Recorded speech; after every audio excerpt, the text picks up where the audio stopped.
បាទជំរាបសួរពុកម៉ែបងប្អូនថ្ងៃនេះខ្ញុំសូមនាំយកព័ត៌មានអន្តរជាតិមួយដោយប៉ាគីស្ថានបើកការវាយប្រហារយ៉ាងកំរោលមកលើអាហ្គានីស្ថានសម្រាប់ជនស៊ីវិល12នាក់ភាគច្រើនសិតតែជាកុមារបាទបងប្អូនចង់ដឹងព័ត៌មានយ៉ាងណានោះសូមកុំភ្លេចជួយ Subscribe Channel YouTube ពុំម្នាក់មួយដើម្បីទទួលបានព័ត៌មានថ្មីៗជារៀងរាល់ថ្ងៃអាស៊ីខាងត្បូងភាពតានតឹងនៅតាមបណ្ដោយព្រំដែនរវាងប្រទេសអាហ្គានីស្ថាននិងប៉ាគីស្ថានបានផ្ទុះឡើងជាថ្មីម្ដងទៀតយ៉ាងក្តៅគគុកបន្ទាប់ពីការវាយប្រហារតាមផ្លូវអាកាសរបស់កងទ័ពប៉ាគីស្ថានបានសម្លាប់មនុស្សយ៉ាងហោចណាស់12នាក់នៅក្នុងទឹកដីអាហ្គានីស្ថានលោក Zia Bihola Mujahid អ្នកនាំពាក្យរដ្ឋាភិបាលអាហ្គានីស្ថានបានបង្ហោះសារប្រកាសអាសន្ននៅលើបណ្ដាញសង្គម X នៅថ្ងៃទី10ខែមិថុនានេះថាកាលពីយប់មិញកងទ័ពប៉ាគីស្ថានបានរំលោភលើដែនអាកាសរបស់អាហ្គានីស្ថានម្ដងទៀតនិងបានទម្លាក់គ្រាប់បែកលើផ្ទះសម្បែងរបស់ប្រជាពលរដ្ឋស៊ីវិលនៅក្នុងខេត្តគូណាកូសនិងប៉ាគីកាបណ្ដាលឲ្យកុមារ11នាក់ស្រីម្នាក់និងបុរសវ័យជំនះម្នាក់បានបាត់បង់ជីវិតគិតត្រឹមពេលនេះកងទ័ពអាហ្គានីស្ថានមិនទាន់បានចេញមុខឆ្លើយតបឬបកស្រាយជុំវិញការចោទប្រកាន់នេះនៅឡើយទេនេះគឺជាការវាយប្រហារដ៏សាហាវបំផុតនៅក្នុងពេលប៉ុន្មានសប្តាហ៍ចុងក្រោយបន្ទាប់ពីស្ថានភាពនៅតាមបន្ទាត់ព្រំដែនបានស្ងប់ស្ងាត់មួយរយៈហើយនោះក្រោយពេលដែលមានសង្គ្រាមរវាងប្រទេសទាំងពីរបានផ្ទុះឡើងយ៉ាងខ្លាំងក្លាកាលពីចុងខែកុម្ភៈកន្លងទៅយោងតាមរបាយការណ៍របស់អង្គការសហប្រជាជាតិ UN United Nations ដែលបានចេញផ្សាយកាលពីខែមុនបានបង្ហាញតួលេខដ៏រន្ធត់ថាមានប្រជាពលរដ្ឋស៊ីវិលអាហ្គានីស្ថានយ៉ាងហោចណាស់372នាក់ត្រូវបានសម្លាប់និង397នាក់ទៀតបានរងរបួសនៅក្នុងចំនួនព្រំដែននេះត្រឹមតែរយៈពេល3ខែដំបូងក្នុងឆ្នាំ2026តែប៉ុណ្ណោះបាទបងប្អូនឆ្លោះគ្នាត្រឹមតែ3ខែមានអ្នកស្លាប់បាទងាកមកមើលអ៊ីស្រាអែលនិងអ៊ីរ៉ង់ឯនេះវិញមានការវាយប្រហារគ្នាយ៉ាងខ្លាំងផងដែរប៉ុន្តែអាមេរិកមិនបានលុបដៃចូលជួយនោះទេថ្ងៃនេះកម្ពុជាថ្មីបាននាំយកសំណួរចម្លើយមួយសួរថាហេតុអ្វីអាមេរិកមិនចេញមុខជួយអ៊ីស្រាអែលនៅពេលដែលអ៊ីរ៉ង់វាយប្រហារលើកនេះកាលពីថ្ងៃអាទិត្យទី7ខែមិថុនាឆ្នាំ2026អ៊ីរ៉ង់និងអ៊ីស្រាអែលបានបាញ់តដៃគ្នាមួយប្រាវ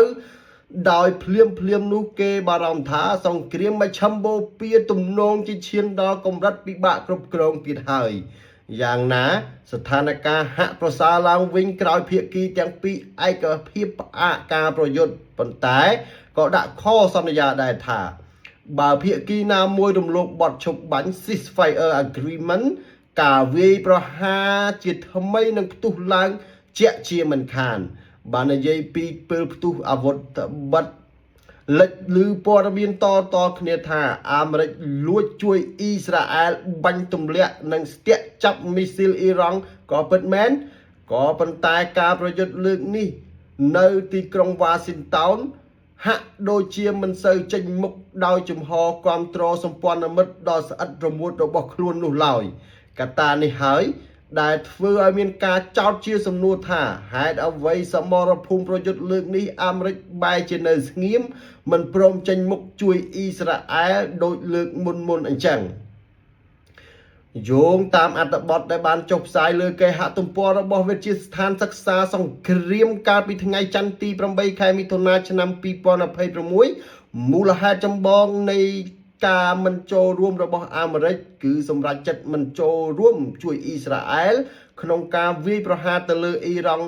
វិញចំលើកនេះគឺដោយសារតែលោកត្រាំចង់ដើរតួជាអ្នកសម្របសម្រួលសន្តិភាព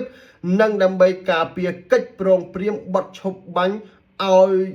រលាយទាំងស្រុងលោកត្រាំថ្លែងថាអាមេរិកនិងអ៊ីរ៉ង់កំពុងស្ថិតនៅក្នុងដំណាក់កាលជិតជោគជ័យហើយ នៃការឈប់បាញ់គ្នា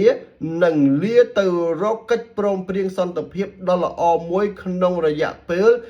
2 ទៅ 3 ថ្ងៃខាងមុខកិច្ចព្រមព្រៀងនេះនឹងអនុញ្ញាតឲ្យបើកច្រកសមុទ្រ Hormuz ឡើងដើម្បីសម្រួលដល់តម្លៃប្រេងពិភពលោកដែលកំពុងតែរង្គោះរង្គើដូច្នេះអាមេរិកមិនចង់ឲ្យអ៊ីស្រាអែលបង្កសង្គ្រាមធំធ្វើឲ្យខូចផែនការនោះឡើយម្យ៉ាងអ្នកវិភាគលើកឡើងថាទំនាក់ទំនងរវាងលោកត្រាំនិងនាយករដ្ឋមន្ត្រីអ៊ីស្រាអែលបេនយ៉ាមីននេតាន់យ៉ាហ៊ូកំពុងតែល្អក់កកតាមសេចក្តីរាយការណ៍ពីស្ថាព័រមានអន្តរជាតិលោកត្រាំបានព្រមានលោកនេតាន់យ៉ាហ៊ូខ្លាំងថាប្រសិនបើអ៊ីស្រាអែលនៅតែកុកឃ្លឿនបន្តរករឿងវាយអ៊ីរ៉ង់ទៀតនោះអ៊ីស្រាអែលប្រហែលជាត្រូវតស៊ូម្នាក់ឯងហើយកងទ័ពអាមេរិកអត់ជួយជ្រោមជ្រែងទៀតទេទោះបីជាបែបនេះក៏ដោយអ្នកជំនាញអះអាងថា